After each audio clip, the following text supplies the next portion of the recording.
Hello बच्चों, let's set the given question. The question says a body of mass m is projected with speed u making an angle 45 degree with the ground. The angular momentum of the body about the point of projection at the highest point is expressed as root 2 mu cube divided by xg. The value of x is. So for this question, the key concept we will be using is the concept of angular momentum of a particle. So angular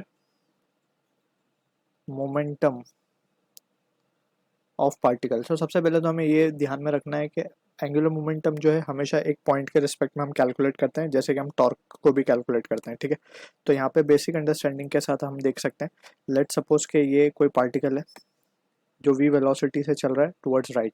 ठीक है, and if you wish to find the angular momentum about this point o of this particle which is at a distance r, तो यहाँ से अगर हम इसका position vector draw करें इस पॉइंट o से, तो ये हो गया position vector r bar and this angle let suppose it has to be theta. ठीक है, तो यहाँ से बेसिकली एंगुलर मोमेंटम को अगर हम डिफाइन करें so it is nothing but the moment of momentum. ठीक है, तो angular momentum L bar is nothing but r cross v, और इसी को हम लिख सकते हैं r v sine theta and precisely it is m r cross v. ठीक है, सो ये रिजल्ट जो है एंगुलर मोमेंटम का we need to keep in mind with n cap. N cap is denoting the unit vector for the direction. ठीक है, अब यहाँ पे अगर हम इसको देखें ध्यान से, सो इसके various forms we can have, जैसे कि इसको हम लिख सकते हैं m v r sine theta. R sine theta will be nothing but a perpendicular distance, ये है आर साइन थीटा। ठीक है ना, तो इसको हम इस तरीके से भी लिख सकते हैं एम वी आर परपेंडिकुलर। ठीक है, तो ये फॉर्मूला जो हमने यहाँ पे जस्ट डिड्यूस किया है, इसी को हम यहाँ पे डायरेक्टली यूज करेंगे फॉर द क्वेश्चन, क्योंकि यहाँ पे यही सिचुएशन क्रिएट हो रही है। सो इसको थोड़ा सा एनालाइज करते हैं। सो हमें पता है कि जब भी प्रोजेक्टाइल प्रोजेक्ट होता है तो वो कुछ इस तरीके से प्रोजेक्टाइल पाथ ले लेगा। एट हाईएस्ट पॉइंट पे हमें मोमेंटम पूछा गया, एंगुलर मोमेंटम। सो उसकी हाईएस्ट पॉइंट पे सिर्फ एक ही वेलोसिटी होती है, horizontal velocity, that is u cos theta, where theta is the angle of projection. If इस तरीके से अगर हमने इसको u वेलोसिटी से प्रोजेक्ट किया विद एन एंगल थीटा। ठीक है, अब यहाँ पे अगर हम परपेंडिकुलर डिस्टेंस देखें, जैसे हमने डिस्कस किया कि कंसेप्ट में, तो परपेंडिकुलर डिस्टेंस तो ये होगा, that is the maximum height.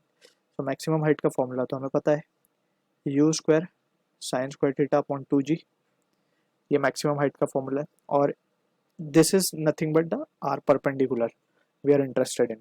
ठीक है, तो अब यहाँ पे हमें एंगुलर मोमेंटम निकालना है about the point of projection, यानी कि यही पॉइंट ओ है बेसिकली हमारा। तो हम यहाँ पे क्या लिख सकते हैं, angular momentum will be nothing but it can be written as, इस हाईएस्ट पॉइंट पी पे निकालना था हमें। ठीक है, तो यहाँ पे हम लिख सकते हैं एम, हाईएस्ट पॉइंट पे वेलोसिटी जो है वो है u cos थीटा। आर परपेंडिकुलर की अगर हम बात करें सो वो है हमारे पास u square sine square theta by 2g। अब जस्ट हमें इसे सॉल्व कर लेना है and we have to substitute the value. So यहाँ पे लिखेंगे हम m u क्यूब हो जाएगा cos 45 theta is 45 right. So cos 45 is 1 by root 2, sin 45 is also 1 by root 2, so sin 45 1 by 2 root 2। सो ये बेसिकली हो जाएगा हमारे पास, इसको अगर हम देखें सो 2g को भी हम यहाँ पे लिख देते हैं इस तरीके से इनटू, ये हो जाएगा 1 by 2 root 2। ठीक है, एंड इसको अगर हम फर्दर एनालाइज करें तो पहले तो हम इसको पूरा सॉल्व कर लेते हैं इस तरीके से। So we can write L को हम क्या लिख सकते हैं, finally we are getting the result m u cube divided by 4 root 2 g, 4 root 2 g right. अब एज पर द जो क्वेश्चन में हमें गिवन है उसके अकॉर्डिंग अगर हम बात करें, सो 2 रूट 2 ऊपर मल्टीप्लाई करेंगे तो रूट 2 नीचे भी मल्टीप्लाई करना पड़ेगा। So finally we have the expression as root 2 m u cube divided by, ये हो जाएगा हमारे पास 8 g. So on comparing we can say x की वैल्यू क्या आ जाएगी 8। So this is the answer for the question. I hope you understood the solution. All the best.